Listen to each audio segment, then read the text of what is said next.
Allora, io sono Andrea Molinari, sono un chitarrista, sono marchigiano di Iesi, ma vivo a Roma da qualche anno. Abbiamo registrato un disco con Logan qualche tempo fa, che è questo disco qui. Io ho registrato da qualche mese un lavoro nuovo e lo presenteremo a Quadraro in Jazz.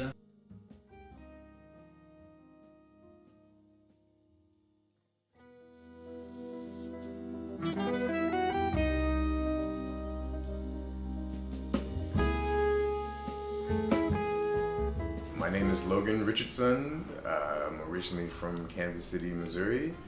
I play the alto saxophone. I'm really looking forward to performing for the first time at Quadraro Jazz with Andrea. Everything I've heard about the venue, I know it's going to be out of sight, so looking forward.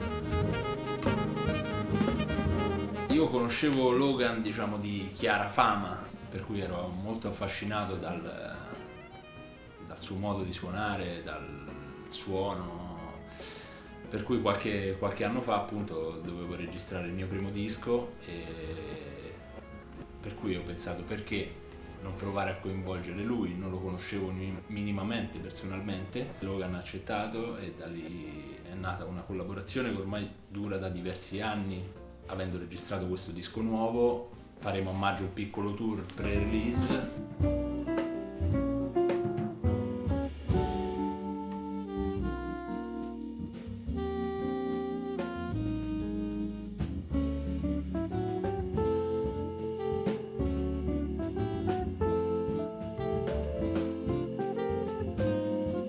L'effetto musicale è la conseguenza dell'umanità, perché lui ha un'aura in sé, spirituale, artistica, cioè basta che ti suona una nota e rimani folgorato. Questo ogni volta che suono con lui lo noto e conoscendolo è così perché è così come persona. So beautiful. Yeah, we first met, as Andrea said.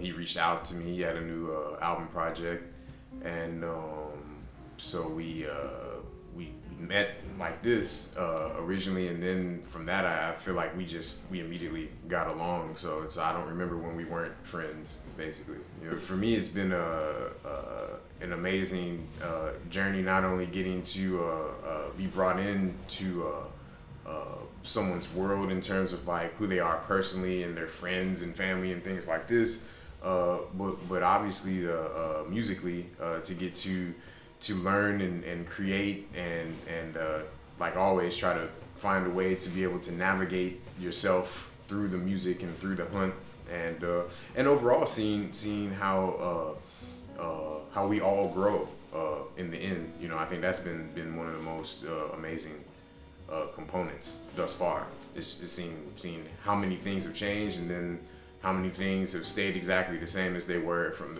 the moment, you know, we met.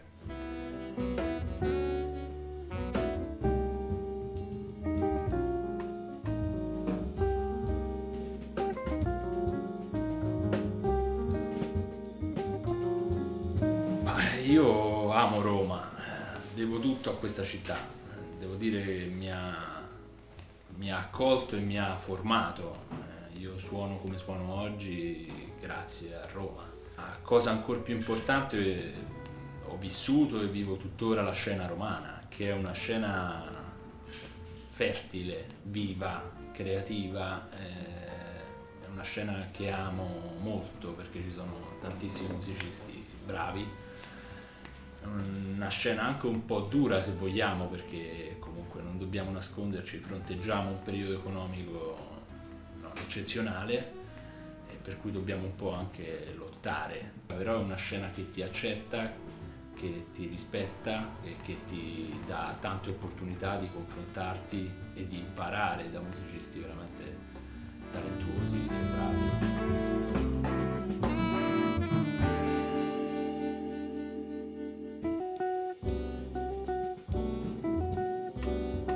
I believe that the scene is full of great artists and great musicians, some of the best in the world. On the flip side, I believe most of the venues and venue owners are corrupt. I believe that they're only interested in money, and so therefore, even when a lot of money is being made, it's made to be seen to the artist from the venue as if there's no money being made, and that everyone just has to do it just because this is all there is. And I don't agree with this kind of abuse of people's artistry and like business intelligence, you know. And that's the only unfortunate thing that I have to say, because it's true, is that most of the venues that I've come in contact with, or most of the venue owners thus far since I've been here, aren't very trustworthy. That's what makes this particular organization that you have stand tall and proud, is that it doesn't feel as if the monetary thing has anything to do with the totality of what's being expressed. It's like, obviously it's a business. Obviously we're gonna, you know, find a way to funnel money and make everything circulate to make the arts go. And that seems to be the biggest problem that I find, not only in Rome, but in Italy in general. And this kind of totalitarian kind of perspective really exists in many different culture. So it's not just Italy that's interested in this. I mean, you could find a similar thing in France. It'll be on a different side, but it's still the same type of thing. I just think that it's time for more organizations like yours to stand up and change that particular guard in terms of the way that the business is conducted, and consequently that's going to reflect the art. Per me state lavorando veramente nel verso giusto. Quello che voi fate nasce dalla passione che avete per la musica, questo è quello che io avverto.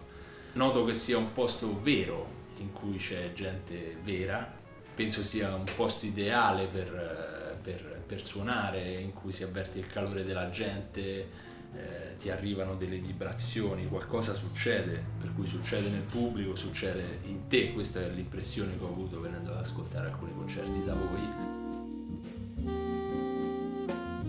Abbiamo molto bisogno di posti come i vostri e di persone come voi che si muovono in questa direzione per la musica, mettendo al centro del progetto la musica, non appunto il business o i soldi. Appunto a maggio faremo un piccolo giretto e questo è l'unico posto a Roma dove suoneremo.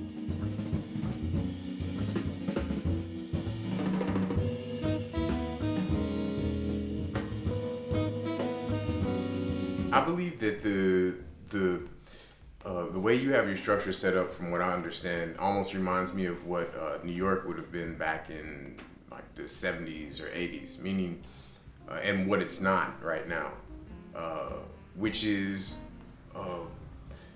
for anything to grow or to advance, there has to be room for people of all different levels and capabilities to be able to come in. The point being is that we can never really, you know, the common phrase is don't judge a book by its cover.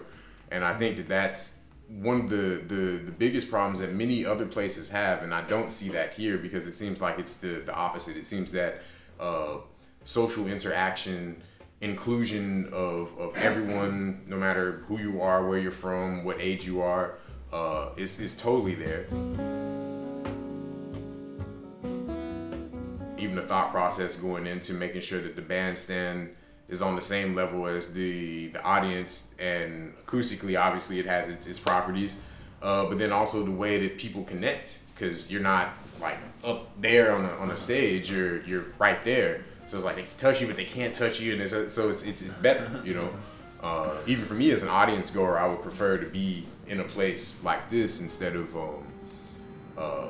in a place where you feel like you're like watching an animal in the zoo or something like this, you know, which a lot of times, for some reason, clubs think that's a great way to design a club, which I don't understand that, because the whole idea is you want the human connection. You find that's why I think when certain artists are only known to do major stages, then they go unplugged or whatever, that's why those are like the craziest things, because the intimacy, more than anything, it's not whether it was amplified or not amplified or whatever. I think it's the intimacy, the fact that you're there right there in your living room, that changes the whole thing, you know. And that's what I feel like you're doing in particular at Quadraro Jazz. Is the R is Quadraro. It's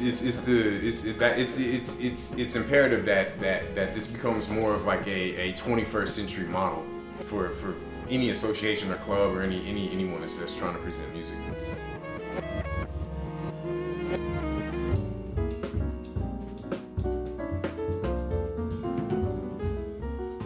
Quello che voglio fare è farmi conoscere per quello che sono, scrivere la musica che mi viene da dentro come un flusso e proporla così com'è, senza scendere a compromessi per far sì che la gente accetti chi io non sono. Io sono questo, te lo faccio vedere, se ti piace mi fa piacere, se non ti piace sono comunque questo. Per cui per questi motivi parlo spesso di onestà e ci credo profondamente in generale nella musica e di riflesso nella vita. I think for me, even if it hadn't been a saxophone or it was just simply music. In some form or another, it had to be expressed. And I still don't actually know where the saxophone came from. I know that my mom, when I was maybe 11 years old or 12 years old or something like this, she used to, she liked Kenny G. So she would listen to Kenny G in the car. And secretly, I mean, it could be shameful to admit that, but maybe like, like in moments if he would do some circular breathing or if he'd be playing like some type of arpeggiated passage or something, it sounds cool. I don't know. Like if you're 12 years old, it sounds cool. I didn't really know the difference between like the snobbiness of whether it's traditional or not traditional or if it's smooth or not smooth or whatever. But I think, when you hear a certain thing that you like it. And then, but really the thing that solidified it for me in terms of playing was getting to hear Charlie Parker the first time when I was about 13.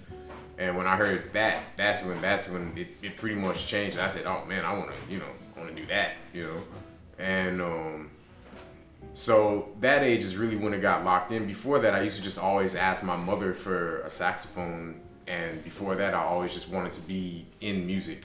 I don't really know in what form. I'm not even sure it was important. It was just more important to be able to find a way to express. So yeah, the saxophone always was, and it always will be, I think.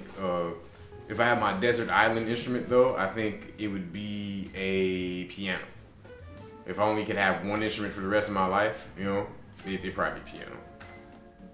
I can do more with that, I think.